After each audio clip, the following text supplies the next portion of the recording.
Later today, the Prime Minister is meeting the family of Sir David Amess. Sir David gave this House and our country 40 years of service. I hope the Prime Minister will agree that getting the response to his murder right is vital, not just to his family, but to our democracy.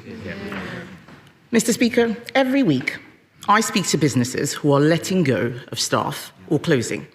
Has the Prime Minister been given an estimate of how many people will lose their jobs because of his budget? Just on the question of Sir David, he was a deeply loved and respected colleague, and behind me is the plaque, as is the plaque to Joe Cox in front of me. And I know this was deeply felt by the House, but particularly, as I acknowledged at the time, by the party opposite, who lost a colleague and a friend in the most awful of circumstances. Mr. Speaker, I am meeting the Amess family later on today and will make sure that they get answers to the questions that they ask. Mr. Speaker, in relation to businesses, I'm really pleased to say we've got thousands of new jobs into the economy. We've got more investment in the last 20 years, an absolute record. Wages are up higher than prices, 3 interest rate cuts, the best boost for the cost of living for a very long time. Mr. Speaker, the Prime Minister needs to get out more. Inflation is up, and estimates of job losses are between 130,000 and 300,000. Okay. His tax rises are hurting every sector of the economy. Things are getting worse for nurseries. Nurseries are writing to stressed parents right now, telling them that fees will go up because of his jobs tax. Can he explain how more expensive childcare is good for the economy or for working families struggling to make ends meet? We're putting in childcare. Look at the breakfast clubs, 2 in her constituency. But she's rather forgetting the $22 billion black hole that they left, that we had to deal with.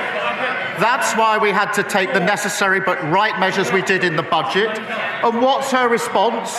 Not that she'd reverse them. Oh no, she doesn't say that. She attacks what we've done, but she doesn't say she would reverse it, because she wants all the benefits of our budget in terms of investment, but she doesn't want to pay for it. That's how we got into the mess in the first place. Mr. Speaker, the Prime Minister is out of touch, because he should know that nurseries are charging over £2,000 for full-time care. That's £24,000 a year after tax, and he's talking about 60p breakfast clubs. He has no idea what people out there are experiencing. And it is not just the families. Even councils must pay his jobs tax. To cope with it, the average council tax bill is increasing by over £100 in April, after he promised to freeze it. Hard-working families' money is going to the Chancellor instead of social care and fixing potholes. Why should these families pay more for less? Well, she really shouldn't denigrate what she calls, I think, 60p breakfast clubs. She should be welcoming them. And she asked about council tax, Mr. Speaker. The Tories put up council tax every year for 12 years. Their manifesto, Tory LGA manifesto, government should remove the caps on council tax.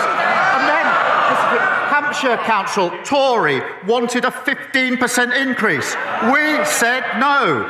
Slough Council, again, Mr. Speaker, Tory, wanted 3%. We said no. Windsor and Maidenhead, Tory, now Lib Dem, wanted 25%. We said no.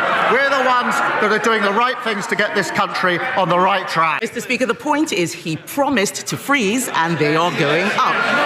And if he wants to talk about councils, let's look at Liverpool or maybe Birmingham, where the rubbish is piling up so high, people vote Labour and all they get is trash, just like what he's saying at the dispatch box. People all over the country are suffering, not just in Birmingham. Millions of elderly people have had their winter fuel payments snatched away. At the same time, care home fees are set to go up by a devastating £3,000 because of his jobs tax. How does he expect pensioners on a fixed income to make ends meet?